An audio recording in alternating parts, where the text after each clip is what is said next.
Saya kira pemerintah harus berani berkata jujur lah. Ya, berarti kalau memang ini menarik nih, saya tahan dulu. Berarti yang disampaikan oleh Presiden Joko Widodo itu sebuah ketidakjujuran. Berarti bisa mengarah itu karena kita belum menemukan buktinya kan? Oke. Ya begitu. Maksudnya kalau memang kita tidak punya duit ya karena perkara uang nih, ya sampaikan saja kita tidak punya, fokus kepada hal-hal yang sifatnya kontekstual dengan kebutuhan masyarakat. Ya pemulihan ekonomi misalnya pasca pandemi COVID-19. Jangan takut bicara guys, karena di sini bicara santai. Halo teman-teman semua, kembali lagi bersama saya Yusril Iza Mahendra. Jadi hari ini saya sedang bersama seorang anak muda NTB. Beberapa waktu yang lalu terpilih menjadi salah satu ketua dari organisasi kepemudaan di NTB. Saya sedang bersama dengan Dinda Irwan Zulkarnain. Ya. Selamat malam Dinda. Malam Bang. Sehat ya? Sehat, alhamdulillah sehat. Jadi anak muda itu selain dia harus sehat fisiknya, dia juga harus selalu sehat pikirannya. Itu yang paling penting. Saya teringat satu pesan dari salah satu founding persons kita, bahwa memang anak muda itu yang paling mewah dari dia itu adalah pikirannya. Jadi ketika pikiran dia sudah digadai, maka sudah bukan lagi anak muda dia.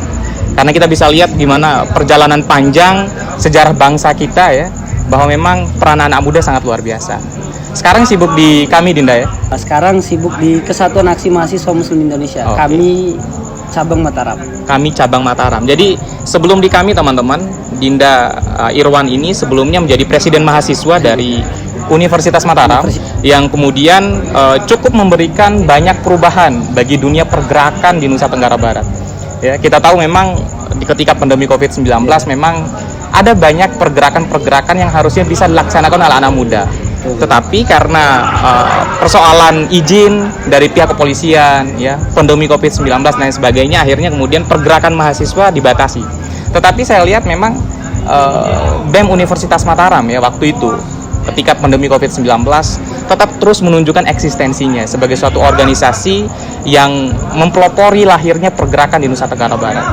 Gimana perasaannya ketika pasca kampus, maksud saya pasca dari BEM kemudian masuk menjadi pimpinan salah satu organisasi kepemudaan? Gimana Dinda? Bismillah, kita mulai dulu. Assalamualaikum warahmatullahi wabarakatuh. Waalaikumsalam warahmatullahi wabarakatuh. Pertama, satu kebanggaan bisa bertemu sama salah satu senior saya di kampus dulu. Bang Yusril, dan kalau dilihat secara historis, saya beberapa kali ketemu sama beliau, baik itu di beberapa momentum kegiatan termasuk di gelaran aksi yang ada di Universitas Mataram. Nah, alhamdulillah dari proses-proses itu saya pribadi banyak belajar tentang bagaimana perjuangan mahasiswa. Nah, selain daripada rasa bangga, tentu rasa syukur ya, karena hari ini di bulan suci Ramadan. Nah, semoga kita tetap sehat, dan ini kita sebagai seorang muslim harus tetap bersyukur ya. Bersyukur dan selalu semangat ya. Selalu semangat tentunya. Itu penting tuh.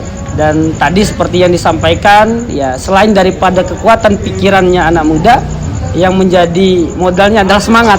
Nah, itu yang membedakan kita dengan orang tua. Jadi anak muda itu selalu identik dengan semangat, dan semangat itu menjadi modal, dan bukan hanya kemudian terus kita bicarakan, tetapi juga harus terus kita rawat semangat itu. Nah, berbicara tentang bagaimana transformasi ya, sebelumnya dari pengurus atau jadi ketua BEM Universitas Mataram periode 2020-2021 saat itu termasuk saya kepengurusan yang tidak sempat dilantik karena pandemi COVID-19. Tapi bagi saya pribadi ya, 2020 itu salah satu momentum kepemimpinan anak muda itu diuji. Atau misalnya kepemimpinan secara keseluruhan kita di organisasi kemahasiswaan itu diuji. Ya, karena kita tidak tahu formulasi gerakan ketika Covid, tiba-tiba kita dituntut untuk belajar, menyesuaikan diri, menyesuaikan dan juga mencari formulasi yang tepat dalam rangka menerjemahkan tantangan zaman yang hari ini dialamatkan ke kita. Jadi saat itu ya bulan 3 ya, saya terpilih itu bulan bulan 11 bulan 12 2019. Nah, 2020 awal ketika ada ikhtiar dilantik, tiba-tiba diterpa pandemi Covid-19. Jadi kepengurusan kita di BEM Unram tidak sempat dilantik. Tapi bagi saya pribadi, kontribusi itu tidak terbatas pada legitimasi kita atau pengakuan kita tertulis, tidak.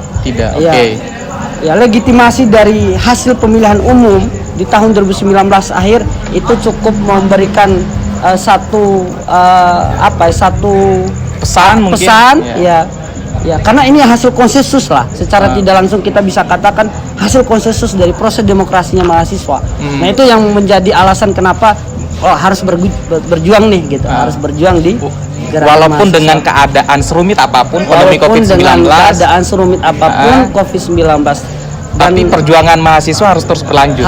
Perjuangan mahasiswa harus terus berjalan walaupun kondisinya sangat sulit. Kondisinya sangat sulit. Dan kalau bisa diceritakan, dulu biasanya kalau kita di BEM mahasiswa gerakan itu identik dengan aksi. Nah, sebelum aksi kami tetap melakukan konsolidasi. Dan bayangkan konsolidasi awal kami itu melalui grup WA. Bayangkan melalui grup WA. Jadi kita bagian dari penyesuaiannya itu biasanya kita meet up ya, ketemu di lapangan luas, kita konsolidasi banyak masa, Tapi ini konsolidasi melalui grup WA. Ini sebuah penyesuaian yang sangat luar biasa, teman-teman. Ketika ada pandemi Covid-19, mahasiswa waktu itu ini angkatan kepengurusan BEM angkatan Covid-19 ya. Jadi tetap terus eksis ya. Semua dari awal sampai akhir kita menghadapi masa-masa yang cukup sulit. Tapi poinnya adalah di situ justru kepemimpinan kita diuji dan ada hikmah tersendiri di balik setiap ujian. Nah, memang kalau kita bisa tarik ya dari setiap peristiwa yang kita alami, tidak ada sesuatu yang datangnya tiba-tiba, melainkan ada pembelajaran yang bisa kita ambil, termasuk dalam membentuk kepemimpinan di BEM Universitas Mataram saat itu. Kalau tidak ada Covid, mungkin tidak bisa kita mengenal proses-proses yang seperti yang dilewati oleh adik-adik kita sekarang gitu. Benar. Gitu. Jadi saya teringat ya, kalau orang tua itu dia menawarkan masa lalu, sedangkan anak muda dia menawarkan masa depan. Karena itu kemudian para orang-orang terdahulu selalu menceritakan, kami dulu seperti ini, kami dulu seperti ini. Dan anak muda dia berbicara tentang bagaimana yang harus dilakukan di masa depan. Dan itu yang dilakukan oleh teman-teman dari BEM waktu itu ketika pandemi Covid-19, kalian menyesuaikan dengan kondisi zaman. Keadaan, pergerakan itu disesuaikan dengan kondisi bagaimana aspirasi mahasiswa, aspirasi anak muda waktu itu terus tetap disampaikan. Tapi yang menarik ini Pak Ketua, ini saya panggilnya Pak Ketua ya karena sudah jadi ketua terpilih dari organisasi kepemudaan yaitu kami MTB, kami Mataram maksud saya. Kami Mataram. Yang menarik adalah apakah sama gitu loh. Atmosfer atau semangat ya, spirit perjuangan anak muda NTB khususnya mahasiswa, para intelektual kampus untuk terus memperjuangkan hak-hak rakyat ketika pandemi dan pasca pandemi. Ini menarik menurut saya. Berbicara tentang apakah semangat dari mahasiswa ketika pandemi dan pasca pandemi itu tetap sama, bagi saya memang ada perbedaan. Ada perbedaan termasuk dalam upaya mentransformasikan setiap arah geraknya mahasiswa. Tentu cukup berbeda ketika kita sebelum pandemi, kemudian pandemi dan pasca pandemi. Apa poinnya adalah penyesuaian gerakan. Maka satu hal sebenarnya yang mesti dipahami oleh kita dalam mentransformasikan semangat gerak juang kita adalah upaya kita dalam membaca kebutuhan-kebutuhan gerakan tadi gitu. Termasuk penyesuaian. Upaya kita membaca kebutuhan gerakan itu adalah dengan cara kita menyesuaikan arah gerak kita. Nah, cuman poin pentingnya adalah mahasiswa di Nusa Tenggara Barat, khususnya di Mataram ya, kita lihat semangat itu masih ada, masih terawat. Terakhir tanggal 11 turun ke jalan, atau misalnya teman-teman BEM Unram hari Jumat tanggal 8 turun ke jalan juga. Momentum puasa turun ke jalan artinya ini menunjukkan bahwa semangat juang dari mahasiswa tidak pernah pudar. Semangat juang dari mahasiswa tidak pernah padam dan pudar. Karena yang paling penting adalah ya seperti yang selalu saya sampaikan ke teman-teman di konten channel YouTube ini, bahwa mahasiswa itu dia salah satu bagian penting dari tanggung jawab mereka adalah mengabdikan diri untuk masyarakat. Pas, betul. Ya, jadi jalan pengabdian yang mereka tempuh itu bukan hanya melakukan penelitian, ya, bukan hanya ikut seminar, bukan hanya itu, Iya. tetapi anak muda, mahasiswa, khususnya para aktivis ya, melakukan perjuangan melalui perjuangan jalan raya. Perjuangan jalan Ya, raya. Dan itu salah satu pilihan yang bisa ditempuh. Dan itu salah satu pilihan yang ditempuh. Bisa ditempuh oleh mahasiswa. Kalau kemarin saya sempat buat postingan ya di media sosial. Sebenarnya penelitian melalui paper, tulisan itu sama seperti ya demonstrasi yang dilakukan oleh mahasiswa di jalan raya. Di jalan raya. Samanya di mana? Mereka sama-sama berujung pada kepentingan rakyat. Ya, tetapi dengan metode yang berbeda. Cara masing-masing. Kalau kita melakukan penelitian secara akademis ya, mungkin kita menggunakan metode-metode akademis. Tapi kalau perjuangan jalan raya, kita harus menggunakan metode berkucur keringat dan bermandi darah. Itu menarik. Iya. Karena memang begini, penting juga ini disampaikan ke publik, ke teman-teman mahasiswa, karena cara pandang mahasiswa tentang bagaimana mereka harus berdampak. Nah, ini bagian dari aktualisasi Tridharma perguruan tinggi, misalnya pengabdian terhadap masyarakat. Nah, selain daripada kita berpendidikan gitu kan, kita penelitian, yang paling penting adalah pengabdian kepada masyarakat. Masyarakat. Bentuk pengabdian kepada masyarakat itu banyak cara, banyak jalan yang ditempuh sama mahasiswa. Salah satunya adalah aktualisasi intelektualitas ketika kemudian itu disampaikan di ruang-ruang jalan. Nah, itu disampaikan di persimpangan jalan kepada para tuan-tuan yang ada, kepada para pemangku kebijakan. Nah, benar. Karena kalau begini juga, jangan sampai mahasiswa punya anggapan bahwa hanya aktivitas ini yang paling benar, yang merepresentasikan intelektualismenya mahasiswa. Atau misalnya kita nggak usah turun ke jalan lah, buat kegaduhan saja gitu. Ya, kita berhak punya pendapat itu, dan saya pribadi tidak punya kuasa untuk menahan mahasiswa punya pandangan seperti itu. Tapi poinnya adalah kita punya jalan masing-masing. Kita punya cara masing-masing dalam mengaktualisasikan nilai-nilai perjuangan kita. Dan mahasiswa kan selalu identik dengan aktivis. Nah, tapi bagi saya aktivis itu bukan ketika dia menang lomba dia dikatakan aktivis. Benar, sepakat. Dia jadi ketua BEM tidak dikatakan aktivis.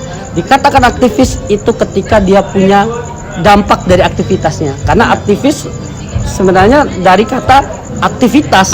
Nah, kalau aktivitas kita sebagai mahasiswa ikut lomba, ikut seminar tidak punya dampak, atau bahkan teman-teman BEM turun ke jalan tidak punya dampak, ya jangan klaim diri sebagai seorang aktivis gitu. Cocok. Jadi ini jadi sebuah pemahaman baru buat kita semua ya, bahwa memang sebenarnya ya aktivis itu bukan hanya sekedar misal menang lomba ini langsung klaim dirinya sebagai aktivis. Atau misalkan ada di beberapa kampus ngadain misalkan nomine aktivis kampus tahun sekian gitu. Jadi aktivis itu labeling aktivis itu tidak diberikan ya karena hanya menang lomba. Gitu loh. Karena di vote bukan, tetapi aktivis itu benar-benar ketika dia melakukan sesuatu hal ada perubahan yang dapat diberikan. Ada dampak yang dirasakan oleh masyarakat. Ini sejalan juga ya dengan apa yang disampaikan oleh Zamil Azaini. Kalau Zamil Azaini dia seorang trainer, dia menyampaikan satu pesan bahwa berbicara itu bicaralah yang merubah. Bicara yang merubah. Kalau satu peluru itu bisa menembus satu kepala, tapi satu kata itu bisa menembus jutaan kepala. Jadi kalau mau bicara itu bicara yang merubah. Nah, aktivis pastinya dia mengeluarkan ya perkataan-perkataan komunikasi yang bisa merubah. Itu baru bisa dikatakan sebagai seorang aktivis. Nah, ini Pak Ketua ya, yang menarik juga selain pergerakan, kemudian atmosfer pergerakan di NTB, yang menarik juga misalkan ketika kita lihat isu-isu yang ada di negara kita. Ya, bukan hanya isu minyak goreng misalkan, bukan hanya kemudian berkaitan dengan pemindahan ibu kota atau perpanjangan masa jabatan presiden, tapi juga kita berbicara tentang geopolitik dunia, politik internasional. Kita tahu bahwa beberapa bulan terakhir konflik Ukraina Rusia misalkan itu berkecamuk dan menjadi bahan diskursus di mana-mana. Kemudian beberapa minggu terakhir muncul lagi tuh kasus konflik yang serupa yakni berkaitan dengan konflik Palestina dan Israel. Gitu. Ini kan dua hal yang sebenarnya sama dan perlu mendapatkan perhatian yang sama juga. Harus equal kita ketika melihat sesuatu hal. Ya, karena saya angkat ini sebagai bahan pembicaraan dengan Pak Ketua dari kami, karena gini, kita tahu bahwa di dalam konstitusi kita, di dalam Undang-Undang Dasar, salah satu peran Indonesia itu adalah ikut dalam perdamaian dunia gitu loh. Jadi agak kacau misalkan kita tidak ikut dalam membicarakan ini gitu. Nah, teman-teman kami ketika melihat isu Palestina dan Israel, kemudian ketika kita bandingkan dengan atmosfer ketika orang melihat Ukraina dan Rusia, gimana pandangan dari teman-teman kami? Siap. Pertama, kami ya secara kelembagaan itu konsisten. Bahkan di tahun lalu pun ya ketika ada penyerangan yang sama, kami turun ke jalan juga. Kami turun ke jalan. Dan baru-baru ini dari pengurus pusat juga sudah mengeluarkan pernyataan sikap tentang apa yang kemudian hari ini dilakukan oleh Israel ke Palestina. Itu pertama. Kemudian yang kedua, kenapa ya kami mengecam tindakan itu? Karena pertama, saudara-saudara kita di Palestina ini kita punya historis yang cukup panjang ya. Kita punya historis yang cukup panjang. Pertama, saudara-saudara kita di Palestina ini sama-sama muslim ya. Saya kira kita sebagai seorang muslim harus punya sikap yang tegas ketika ada saudara kita diintimidasi, ditindas, dipersekusi misalkan. Dipersekusi, karena kita ya antara satu muslim dengan muslim yang lain itu ibaratkan satu tubuh. Cocok. Nah, itu sepakat. Itu. Kemudian yang kedua, berbicara tentang kenegaraan misalnya. Secara historis pun negara kita dengan Israel itu punya sejarah yang cukup panjang. Palestina mungkin maksudnya. Palestina. Secara historis pun kita dengan Palestina itu punya historis yang cukup panjang. Sejarah yang cukup panjang antara Palestina dengan Indonesia. Bahkan ya negara pertama ya yang berikan pengakuan bahwa Indonesia adalah negara yang merdeka. De facto, bahwa negara Indonesia adalah negara yang berdaulat, negara yang merdeka adalah Palestina. Nah, kita punya hutang budi, kita punya hutang sejarah. Hutang sejarah. Dan founding father kita, presiden pertama Soekarno juga bilang semasi Palestina ya belum mendapatkan kemerdekaannya, kita berdiri tegak untuk itu. Nah, saya kira dengan pengakuan itu dan peristiwa sejarah cukup menjadi catatan bagi kita sebagai generasi hari ini, sebagai warga negara yang baik. Selain daripada amanat konstitusi kita, amanat undang-undang kita menjaga perdamaian dunia ya. Nah, ini jadi catatan bahwa memang jelas dan apa yang menjadi alasan keberpihakan kita ini rasional. Ya, tentu kita mengecam tindakan yang kemudian dilakukan oleh Israel ke Palestina ya. Dan kita tetap konsisten untuk itu. Kita harus tetap konsisten untuk kemudian terus membela ya, bukan hanya karena faktor kita ini mayoritas muslim kemudian mereka muslim, bukan hanya itu. Tetapi ada nilai kemanusiaan. Ya, nilai kemanusiaan yang kita pegang teguh bahwa mereka juga itu adalah manusia yang harus diperlakukan selayaknya manusia. Itu menjadi penting. Dan menarik sekali ya apa yang disampaikan oleh Pak Ketua kami, bahwa ini adalah sebuah persoalan yang harusnya kita bisa selesaikan bersama. Bisa diselesaikan bersama. Yang menarik adalah apa yang harus dilakukan ya oleh anak muda secara keseluruhan, anak muda Indonesia atau anak muda NTB misalkan, ketika melihat isu ini, apakah harus turun ke jalan lagi atau minimal kita melakukan aksi-aksi solidaritas lainnya? Saya kira banyak cara yang bisa ditempuh oleh kita ya. Ya, selain daripada kemudian kita ikut mendoakan saudara-saudara kita bisa lakukan aksi-aksi solidaritas yang lain. Aksi-aksi solidaritas yang lain tidak hanya kemudian turun ke jalan menyampaikan aspirasi, mungkin kita bisa galang dana yang bisa kemudian membantu saudara-saudara kita di sana. Saya kira banyak pilihan. Yang paling penting adalah sikap kita ketika kemudian melihat peristiwa itu. Sikap itu menunjukkan keberpihakan. Cocok. Nah, itu. Saya kira itu. Jadi sikap itu menunjukkan keberpihakan kita. Dan sikap dari teman-teman kami seperti apa? Ya, sikap kita tentu berpihak terhadap Palestina dan mengecam tindakan yang kemudian dilakukan oleh Israel terhadap Palestina. Oke. Ini tanpa memberikan kesimpulan ya, misalkan ketika kita lihat isu Palestina Israel misalkan, kemudian kita komparasikan dengan isu Ukraina Rusia misalkan ya. Teman-teman kami melihat isu Ukraina Rusia ini apa juga menggunakan pendekatan yang sama? Ya. Pertama saya kira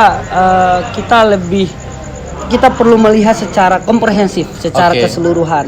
Karena misalnya secara keseluruhan adalah kita melihat bagaimana posisi Indonesia misalnya dalam menyikapi persoalan itu. Saya kira kita jelas ya, secara konstitusi kenegaraan kita sama-sama sepakat untuk menjaga ketertiban dunia tadi gitu. Nah, bagaimana kita juga harus mampu melihat bahwa ini persoalan yang harus kita mampu baca, karena pasti punya dampak terhadap aktivitas kita geopolitik tadi. Pasti punya dampak terhadap negara kita di Indonesia juga. Ya harapannya ya kita bisa melihat pertama secara komprehensif dan kita bisa membaca bahwa Indonesia harusnya punya ya posisi yang jelas. Ya mau berpihak kemana saya kira harus seperti itu. Jadi ini penting, perlu saya garis bawahi. Yang disampaikan oleh ketua kami Mataram adalah Indonesia atau pemerintah hari ini harusnya mempunyai posisi yang jelas. Sikap yang jelas berkaitan dengan persoalan-persoalan ini. Sikap yang jelas itu teman-teman bukan hanya kita tafsirkan pro kepada Rusia atau pro kepada Ukraina, enggak serta-merta seperti itu, tetapi ya kita harusnya bisa mengambil jalan tengah, misalkan menjadi inisiator dari perdamaian dua negara itu misalkan. Penyelesaian problem ini. Cocok. Dan pemerintah Indonesia berani tampil misalnya di sidang PBB misalnya. Iya, untuk menyampaikan bahwa segala bentuk misalnya peperangan ya kita harus hentikan gitu. Karena pasti punya dampak ya terhadap negara-negara tetangga misalnya. Dan juga berdampak langsung buat kita, ekonomi kita. Pasti berdampak atau misalnya ini menarik ya. Karena Rusia itu kan salah satu pemasok gas terbesar ya untuk Eropa ya, untuk Uni Eropa. Ada juga yang bilang bahwa selain gandum berdampak untuk Indonesia, minyak goreng ini salah satu dampak perang Ukraina Rusia. Benar nggak itu? Gimana? Ini menjadi sesuatu hal yang perlu diklarifikasi kepada publik ya, bahwa kok bisa Indonesia penghasil sawit terbesar di dunia ya, kemudian krisis minyak gorengnya, kemudian oleh orang-orang yang membela kekuasaan misalkan ini dampak dari perang Ukraina Rusia nih katanya. Benar nggak itu? Saya kira terlalu jauh ya, terlalu jauh. Karena dalam berita terbaru itu minyak goreng itu dikorupsi. Bos, ini saya kasih tahu ya bos ya. Ini bagian. Ini yang para koruptor ini, kasihan lah ibu-ibu, apalagi bulan suci Ramadan ini ingin menghidangkan makanan-makanan yang beragam, kemudian dapurnya juga harus aman, tapi karena ulah koruptor jadi minyak goreng dikorupsi. Minyak goreng mahal akhirnya. Ya harus insaf lah. Ya harus insaf. Dan ini apa namanya untuk para bos ya, orang-orang yang menyatakan bahwa ini dampak dari perang Ukraina Rusia. Ini saya sampaikan terlalu jauh katanya Pak ketua kami, ini terlalu jauh ya. Ini disebabkan oleh para koruptor, orang-orang yang ingin memperkaya diri sendiri, lupa bahwa mereka mendapatkan kekuasaan itu untuk dikembalikan kepada rakyat. Itu bisa dicek tuh di berita terbaru. Ini kalian harus banyak baca, jangan asal nuduh aja gitu loh. Harus cerdas lah, seperti ketua kami. Gimana Pak? Masih belajar. Nah, selain itu juga Pak ketua kami ya, Dinda Irwan, yang paling menarik adalah berbicara tentang isu nasional misalkan berkaitan dengan perpanjangan masa jabatan presiden. Sikap dari teman-teman kami melihat persoalan ini, karena saya lihat juga di beberapa media sosial ya, yang di post Cipayung Plus melakukan aksi juga gitu loh. Tuntutannya sama atau gimana? Kami ya itu juga turun bersikap. Bahkan di pusat itu ada instruksi langsung ya, itu dari tanggal 10 dari tanggal 11, 12, 13 3 hari. Nah kita di Mataram itu turun juga.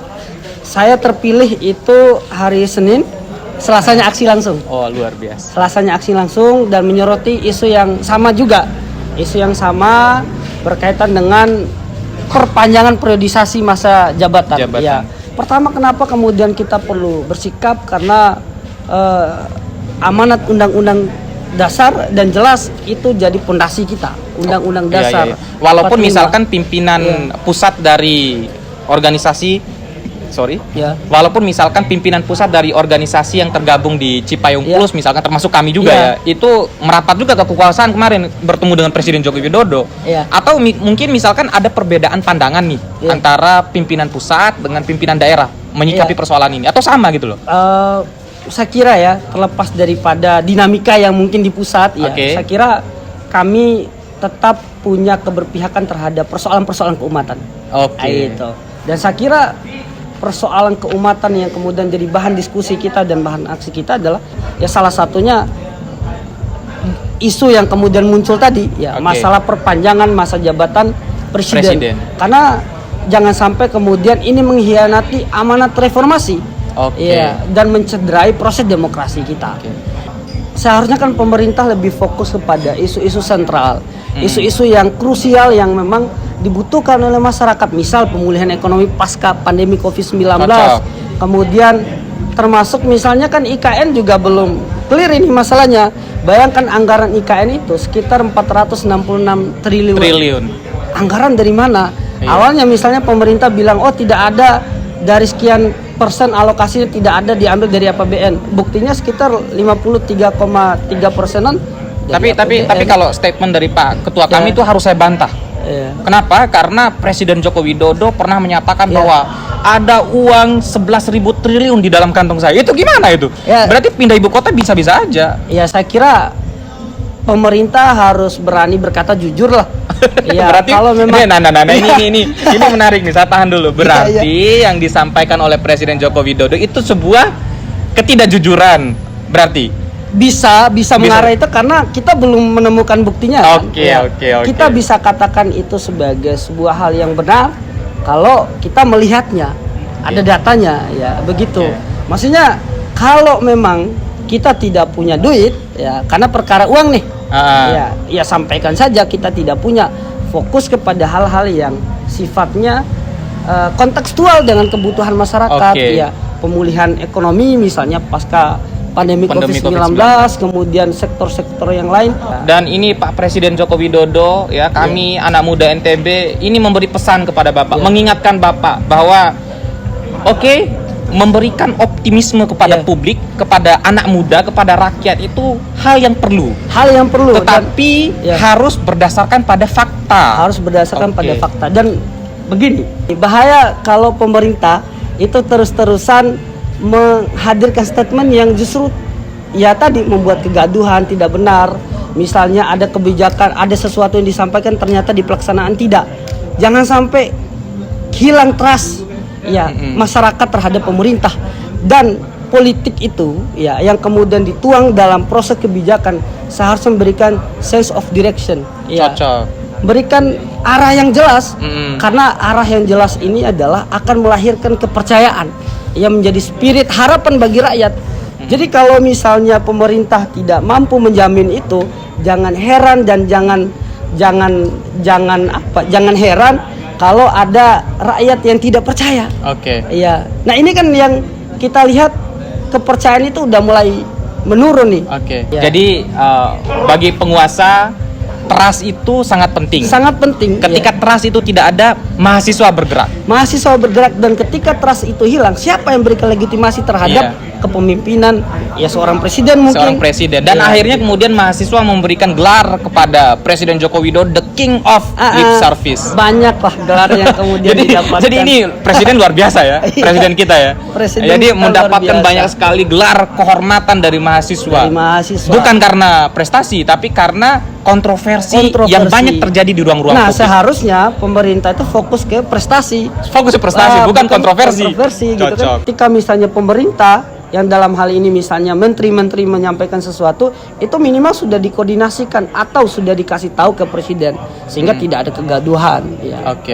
Begitu. Saya kira seperti itu. poin pentingnya. Jadi yang dipesankan oleh Pak Ketua kami harus ada komunikasi yang baik. Jelas, Ketika ya. komunikasi itu bisa dibangun dengan baik oleh pemerintah, oleh kekuasaan, ya rakyat itu membutuhkan ya kevalitan informasi. Jadi kalau ada kesimpang siuran informasi antara menteri A, misalkan menterinya bilang B misalkan, presidennya bilang C atau presiden tidak tahu. Tapi yang lebih berbahaya misalkan presidennya bilang A dibantah oleh menteri yang lain. Ini bahaya. Itu banyak sekali terjadi tuh. Iya. Ketika misalkan presiden muncul di ruang publik ingin mengklarifikasi sebuah isu, tapi akhirnya itu dikantor oleh menterinya sendiri. Nah, kalau itu sebuah tradisi buruk, ini menandakan adanya kekacauan di dapur kekuasaan kita. Presiden misalnya harus memang punya sikap yang tegas, jangan sampai justru menterinya bicara yang lain, presiden juga punya sikap yang lain.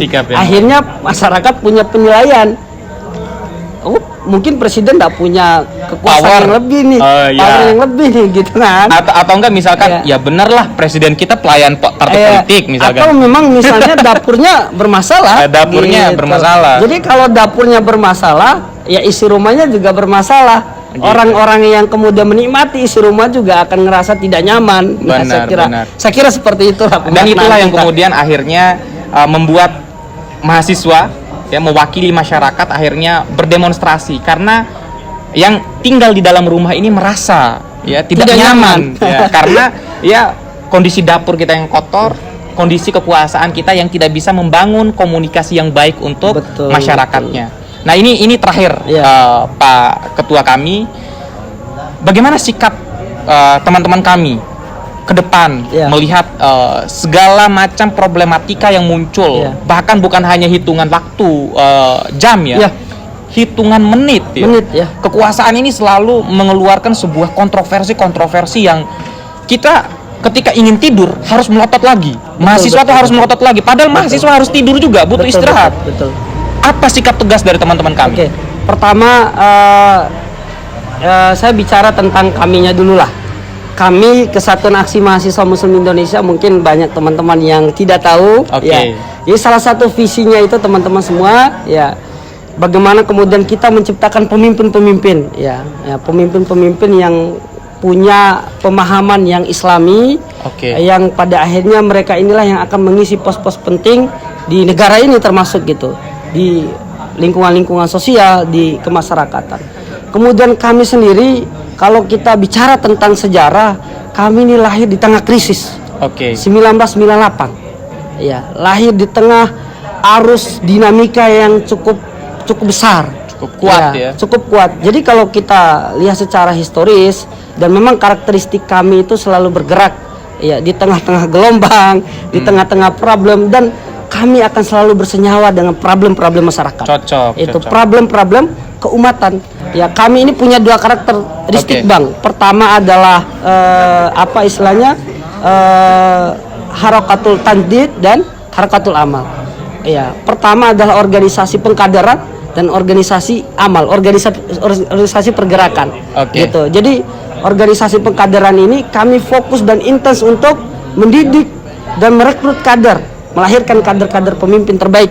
Kemudian kita juga fokus kepada organisasi-organisasi pergerakan. Jadi seperti dua sisi mata koin. Kami ini di satu sisi mengkader anak-anak bangsa, kemudian kedua melakukan perlawanan terhadap ketidakadilan. Nah, itulah kami. Saya sangat simpatik dengan apa yang disampaikan oleh Pak Ketua kami, bahwa kami ini dia selalu berada di dalam arus gelombang masalah misalkan, dan kemudian dia ingin menjadi perlawanan.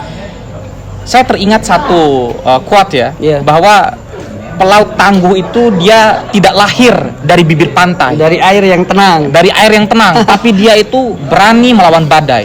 Dan mudah-mudahan kami ini menjadi satu organisasi yang mempelopori perubahan Indonesia menuju Indonesia yang semakin equal dalam proses penegakan hukum, Indonesia yang semakin mampu memberikan kesejahteraan untuk rakyatnya, dan kami benar-benar bisa menjadi pelaut hebat di tengah badai besar, amin.